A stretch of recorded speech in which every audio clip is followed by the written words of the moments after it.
बहुत समय पहले की बात है। एक छोटे से गांव में रघु नाम का किसान रहता था। रघु बेहद बुद्धिमान और मेहनती था, लेकिन उसके पास बहुत कम जमीन थी। वह दिन रात मेहनत करके अपनी और अपने परिवार की जरूरतें पूरी करता था। बहुत थक गया हूँ, रात भी होने को है, अब बाकी का काम कल ही करूँगा। उसकी चतुराई और व्यवहार कुशलता के कारण गांव के लोग उसकी बड़ी इज्जत करते थे। उस राज्य का राजा वीरेंद्र सिंह अपने अजीबोगरीब सवालों और चुनौतियों के लिए मशहूर था। वह अक्सर लोगों को बुलाकर कठिन सवाल पूछता और उनका समाधान न कर पाने पर उन्हें सजा देता। एक दिन राजा ने अपने दरबार में घोषणा की, जिस किसी के पास इतनी बुद्धि है कि वह मेरी 3 पहेलियों का जवाब दे सके, उसे मैं 10 बीघा उपजाऊ जमीन इनाम में दूंगा।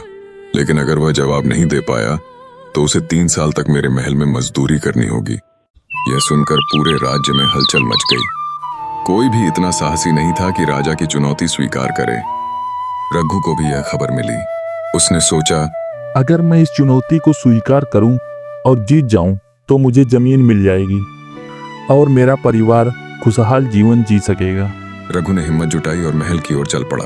जब वह राजा के दरबार में पहुंचा तो दरबारियों ने उसका मजाक उड़ाया।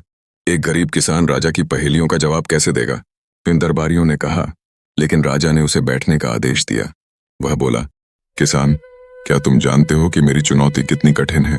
रघु ने आत्मविश्वास से कहा, महाराज, मैं जानता हूँ, लेकिन मुझे अपनी बुद्धि पर भरोसा है। आप अपने सवाल पूछ सकते हैं। राजा ने कहा, पहली पहेली यह है, ऐसी चीज क्या है जो जितनी अधिक बांटोगे उतनी ही बढ़ती जाएगी? दरबारियों ने सोचा कि रघु इस सवाल का जवाब नहीं दे पाएगा, लेकिन रघु मुस्कुराया और बोला, महाराज, इसका उत्तर है ज्ञान। ज्ञान बांटने से कम नहीं होता, बल्कि बढ़ता है।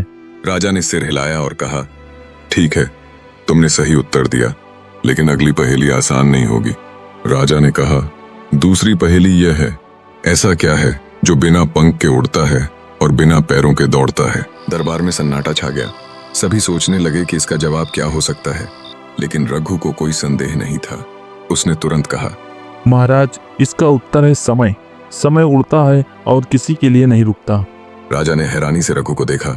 उसने कहा, तुम सच में बुद्धिमान हो, लेकिन अब आखिरी पहेली सबसे कठिन होगी। राजा ने गंभीर स्वर में कहा, आखिरी पहेली यह है, ऐसी चीज क्या है जो न दिखती है न छुई जा सकती है, लेकिन हर किसी के जीवन में सबसे कीमती होती है?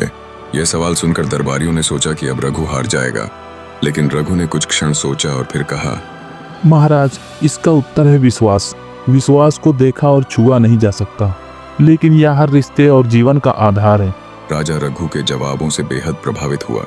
उसने कहा, तुमने मेरी 3 पहेलियों का सही जवाब दिया। तुम न केवल एक मेहनती किसान हो, बल्कि बेहद चतुर और बुद्धिमान भी हो। राजा ने वादा निभाते हुए रघु को 10 बीघा उपजाऊ जमीन इनाम में दी।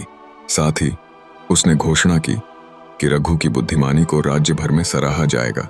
जब रघु गांव लौटा तो पूरे गांव ने उसकी प्रशंसा की। अब उसके पास जमीन थी और वह अपने परिवार के साथ खुशहाल जीवन जीने लगा। लेकिन रघु ने कभी अपनी विनम्रता और मेहनत नहीं छोड़ी। उसने अपनी जमीन से इतनी फसल उगाई कि वह दूसरों की मदद करने भी लगा। यह कहानी सिखाती है कि ज्ञान और चतुराई से सबसे कठिन चुनौतियों को भी जीता जा सकता है। मेहनत और ईमानदारी के साथ बुद्धि का इस्तेमाल आपको जीवन में सफल बनाता है। Like, comment, and subscribe.